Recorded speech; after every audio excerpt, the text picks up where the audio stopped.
Elon Musk কি কেবল একজন ব্যক্তি নাকি ভবিষ্যতের অর্থনীতির এক নতুন সংজ্ঞা? স্পেস এক্সের বিশাল সাফল্যের হাত ধরে আজ তিনি পৃথিবীর প্রথম ট্রিলিয়নিয়ার। কিন্তু তার এই আকাশচুম্বী সম্পদের পেছনে কি শুধুই ব্যক্তিগত মেধা কাজ করছে, নাকি বিশ্ব অর্থনীতিতে এমন কোনো পরিবর্তন এসেছে যা ধনকুবের সংখ্যাকে বহু গুণ বাড়িয়ে দিচ্ছে? চলুন জেনে নেই সম্পদের এই অসম লড়াইয়ের আসল চিত্র। ইলন মাস্কের $1.1 ট্রিলিয়ন মালিক হওয়া কোনো সাধারণ ঘটনা নয়। স্পেস এক্সের আইপিও পরবর্তী মূল্যায়নে প্রতিষ্ঠানটির বাজার মূল্য $1.77 ট্রিলিয়ন ছাড়িয়ে গেছে। মাস্কের এই বিশাল সম্পদের বড় একটি অংশ আসে স্পেস এক্স এবং টেসলার শেয়ার থেকে। তবে মনে রাখা জরুরি, এই $1 ট্রিলিয়ন মালিকানা অনেকটাই কাগজের অঙ্কে। শেয়ার বাজারের অস্থিরতা কিংবা কোম্পানির ভবিষ্যৎ মুনাফার উপর ভিত্তি করে এই সম্পদ প্রতি মুহূর্তেই পরিবর্তিত হতে পারে। মাস্কের এই মাইলফলকটি মূলত প্রযুক্তি এবং ভবিষ্যতের মহাকাশ অর্থনীতিতে বিনিয়োগকারীদের ক্রমবর্ধমান আস্থার প্রতিফলন। এখন আসা যাক মূল বিষয়ে। সম্পদ কি কেবল মাস্কের হাতে কেন্দ্রীভূত?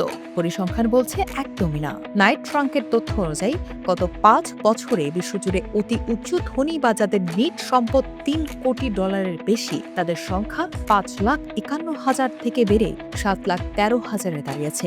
অর্থাৎ মাত্র ৫ বছরে পৃথিবীর বুকে প্রায় ১,৬২,০০০ জন নতুন অতি উচ্চ ধনী যুক্ত হয়েছে। সহজ কথায়, প্রতি ২৪ ঘন্টায় গড়ে ৮৯ জন মানুষ ধনকুবদের তালিকায় নাম লেখাচ্ছেন। এই প্রবণতা স্পষ্টভাবে নির্দেশ করছে যে বিশ্বজুড়ে সম্পদ তৈরির গতি কেবল বাড়ছেই, কমছে না।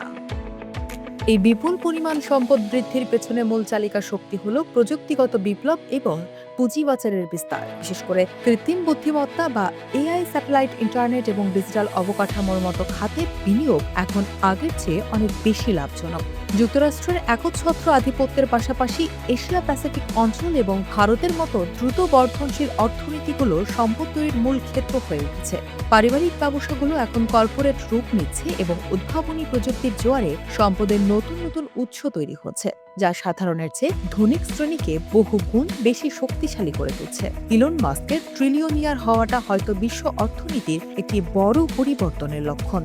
একদিকে যেমন প্রযুক্তিগত উৎকর্ষে নতুন নতুন ধনকুবের তৈরি হচ্ছে, অন্যদিকে এই সম্পদ বৈষম্য বিশ্ব রাজনীতির নতুন সমীকরণ তৈরি করছে।